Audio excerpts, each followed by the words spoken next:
Assalamualaikum warahmatullahi wabarakatuh. Berjumpa kembali dengan saya Andri di channel Prof Muda. Pada hari ini saya akan memaparkan materi mengenai impuls dan momentum. Nah, namun sebelumnya saya akan mendefinisikan dulu apa sih yang dimaksud dengan momentum, apa sih yang dimaksud dengan impuls ya. Oke, yang pertama kita akan mendefinisikan pengertian dari momentum itu sendiri. Secara fisika, momentum adalah hasil kali massa dengan kecepatan. Nah, ini adalah definisi dari sebuah momentum. Jadi, saat sebuah benda dikatakan memiliki momentum kalau yang pertama dia punya massa, yang kedua dia punya kecepatan. Ada massa, ada kecepatan, maka dikatakan dia memiliki momentum. Sama seperti gambar slide ini. Ada sebuah balok, massanya M, bergerak dengan kecepatan V ke arah kanan, maka dikatakan balok ini memiliki momentum. Nah, untuk menghitung momentum, kita menggunakan persamaan P sama dengan M kali V, di mana P-nya adalah momentum dalam satuan kilogram meter per sekon, M-nya adalah massa dalam satuan kilogram, V-nya adalah kecepatan dalam satuan meter per sekon.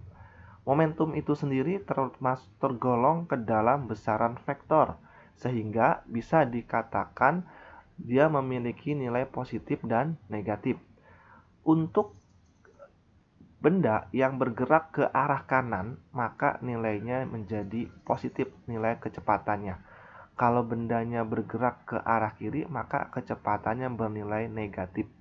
Kalau bergerak ke arah atas, maka kecepatannya positif, bergerak ke arah bawah, maka kecepatannya negatif. Nah, jadi jangan lupa ya, untuk momentum itu berlaku nilainya positif negatifnya. Contohnya, sebuah balok bermassa 2 kg melaju dengan kecepatan 72 km per jam. Momentum balok adalah titik-titik. Di sini digambarkan ada sebuah balok nih, masanya 2 kg bergerak ke arah kanan. Dari anak-anak mananya dia bergerak ke arah kanan dengan kecepatan 72 km per jam. Kita tulis dulu apa yang diketahui dari soal ini. Yang pertama ada massa 2 kg, kemudian kecepatan, nilai kecepatannya positif. Kenapa? Karena bendanya bergerak ke arah kanan dari gambar ini ya. Maka dia positif 72 km per jam. Nah, ini kita ubah nih kilometer per jam ke dalam meter per sekon, karena satuan SI untuk kecepatan adalah meter per sekon. Kilometer diubah ke meter, berarti kan dikali dengan 1000, jadinya 72 dikali 1000 dapatnya 72.000. Ini per jam ke sekon, berarti kan 1 jam diubah ke sekon. 1 jam itu adalah 3600 sekon. Kalau kita bagi 72.000 dibagi 3600, maka akan mendapatkan 20 meter per sekon. Nah, ini besar kecepatannya. Setelah itu, barulah kita menghitung momentum yang simbolnya adalah P dengan menggunakan persamaan P sama dengan M kali V, di mana M-nya adalah 2, V-nya adalah 20. Kalau kita kalikan, ini akan dapatkan nilainya 40 kg meter per sekon. Nah, ini besar momentum dari sebuah balok tersebut. Sekarang kita masuk ke impuls. Impuls secara fisika itu diartikan sebagai perubahan momentum. Untuk menghitung impuls itu rumusnya ada dua, tergantung dari apa yang diketahui di soal. Kalau di soal diketahuinya adalah perubahan kecepatan, maka untuk menghitung impuls kita menggunakan rumus I sama dengan M kali V2 dikurang V1. Jadi I-nya adalah impuls, satuannya Newton sekon, M-nya adalah massa, satuannya kilogram, V1 dan V2 adalah kecepatan pada keadaan satu dan keadaan yang kedua.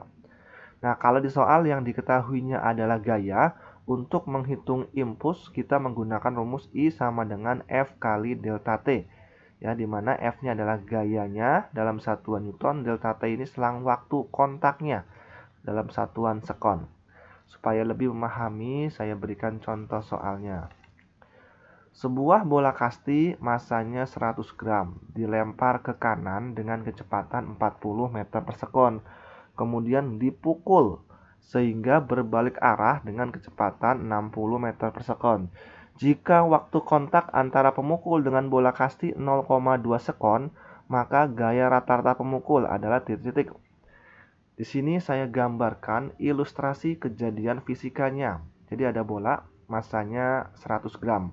Karena dalam gram harus kita ubah ke dalam kilo, ya. Gram per kilo dibagi 1000 jadinya 0,1 kg. Bergerak ke arah kanan V1 ya dengan kecepatan 40 meter per sekon. Karena ke arah kanan maka V1 nilainya positif. Kemudian suatu saat dia dipukul dengan menggunakan stik pemukul ini ya. Sehingga yang tadi bolanya arahnya ke kanan berubah arah, berbalik arah menjadi ke arah kiri dengan kecepatan 60 meter per sekon. Karena dia ke arah kiri maka dikasih nilainya negatif min 60 meter per sekon. Waktu kontak yaitu waktu sentuh antara pemukul dengan bola ini bersentuhan selama 0,2 sekon. Itu namanya waktu kontak. Berapa gaya rata-rata pemukulnya? F-nya ini yang dicari. Langkah pertama, kita menghitung dulu berapa besar impulsnya. Impulsnya dihitung menggunakan rumus I sama dengan M kali V2 dikurang V1. Di mana M-nya adalah 0,1, V2-nya tadi minus 60 dikurang V1-nya adalah 40. Berarti 0,1 dikurang min 60 dikurang 40 jadinya min 100. Min 100 dikali 0,1 sama dengan 10 Newton sekon. Nah ini berarti nilai impulsnya adalah min 10 Newton sekon. Ini impulsnya. Yang kita cari bukan impuls, yang kita cari adalah F atau gaya rata-ratanya. Nah kita gunakan rumus impuls yang mengandung gaya, yaitu I sama dengan F kali delta T. Tadi nilai I-nya adalah min 10. Kita tulis ke sini. F-nya dicari, waktu kontaknya delta T-nya adalah 0,2. Sehingga kita dapatkan F sama dengan min 10 dibagi 0,2. Atau hasilnya min 100 bagi 2 sama dengan min 50 Newton. Tanda negatif menunjukkan bahwa arah gaya ke arah kiri. Ya, arah besar gayanya. Seperti itu. Nah, itu contoh untuk impuls. Selanjutnya kita masuk ke hukum kekekalan momentum. Hukum kekekalan momentum itu berbunyi jumlah momentum sebelum tumbukan sama dengan jumlah momentum setelah tumbukan. Nah, jadi kalau kita gambarkan kejadian fisikanya seperti ini yang ada di gambar slide ini. Ada dua balok, ada balok A dan balok B bergerak saling mendekat. Balok A bergerak ke arah kanan dengan kecepatan VA, balok B bergerak ke arah kiri dengan kecepatan VB. Kemudian terjadi tabrakan atau tumbukan. Nah, setelah tumbukan seperti ini, kemudian terpental masing-masing dengan kecepatan balok A setelah bertumbukan adalah VA aksen, kecepatan balok B setelah tumbukan adalah VB aksen. Maka, kalau tidak ada gaya luar yang mempengaruhi kejadian ini, maka berlakulah hukum kekekalan momentum. Yang kita tulis secara matematika adalah jumlah momentum sebelum tumbukan atau sigma P sama dengan jumlah momentum setelah tumbukan atau sigma P aksen. Tumbukan sendiri itu artinya adalah tabrakan. Jumlah momentum sebelum tumbukan atau sigma P itu adalah momentum A, PA ditambah momentum B, PB. Sama dengan jumlah momentum sebelum tumbukan, setelah tumbukan itu adalah PA aksen plus PB aksen. Atau kalau dijabarkan menjadi MA VA ditambah MB VB sama dengan MA VA aksen plus MB VB aksen. Dengan VA dan VB adalah kecepatan benda A dan benda B sebelum bertabrakan. VA aksen dan VB aksen adalah kecepatan benda A dan B setelah bertabrakan atau bertumbukan. Supaya lebih mudah memahaminya, saya akan kasih contoh soalnya. Sebuah perahu bermassa 150 kg mendinaiki orang bermassa 50 kg. Perahu bergerak ke arah timur dengan kecepatan 10 meter per sekon. Jika orang di dalam perahu itu melompat ke arah barat dengan kecepatan 5 meter per sekon, maka kecepatan perahu menjadi titik-titik. Nah, ini digambarkan ada sebuah perahu dinaiki oleh orang. Perahunya itu bergerak ke arah kanan dengan kecepatan VP. VP itu artinya kecepatan perahu 10 meter per sekon. Nah, ketika perahu itu sedang bergerak, orang tadi melompat dengan arah geraknya berlawanan dengan arah gerak perahu. Kan perahu ke arah kanan, berarti orang melompat ke arah kiri. Orang melompat ke arah kiri dengan kecepatan 5 meter per sekon. Nah, yang jadi pertanyaan di sini adalah berapa kecepatan perahu setelah orang tadi melompat. Nah, untuk menghitungnya kita menggunakan persamaan hukum kekekalan momentum. Ya, saya tulis langsung saja ya. Di sini kan bendanya ada dua, ada perahu ada orang. Berarti nanti MP VP ditambah MOVO sama dengan MP VP aksen plus MOVO aksen. MP itu artinya massa perahu, VP itu kecepatan perahu sebelum orang melompat atau sebelum pertumbukan. MO massa orang, VO adalah kecepatan orang sebelum orang melompat. VP aksen ini adalah kecepatan perahu setelah orang itu melompat. Ini yang kita cari. VO aksen adalah kecepatan orang melompatnya. Kita substitusi angkanya, massa perahunya adalah 150, kecepatan perahunya positif karena dia ke arah kanan, ya, yaitu 10 meter per sekon. Ditambah massa orangnya adalah 50 kg dikali kecepatan orang, orangnya kan naik perahu. Artinya kalau orang naik perahu berarti kecepatan orang sama dengan kecepatan perahu karena dia naik. Berarti VO-nya adalah 10 karena dia ke arah kanan, maka nilainya juga positif. Jadi sama dengan kecepatan perahunya.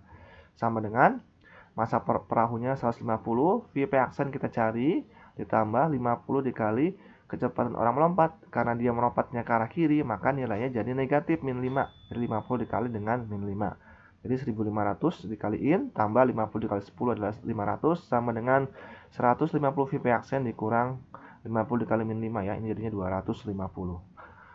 Ini dijumlahkan 2000 min 250 saya pindahkan ke sebelah kiri, dijumlahin ya, jadinya 2000 ditambah 250 jadinya 2250 sama dengan 150 VP aksen. Maka VP aksen adalah 2250 dibagi 150. Maka kecepatan perahu setelah orang melompat menjadi 15 meter per sekon.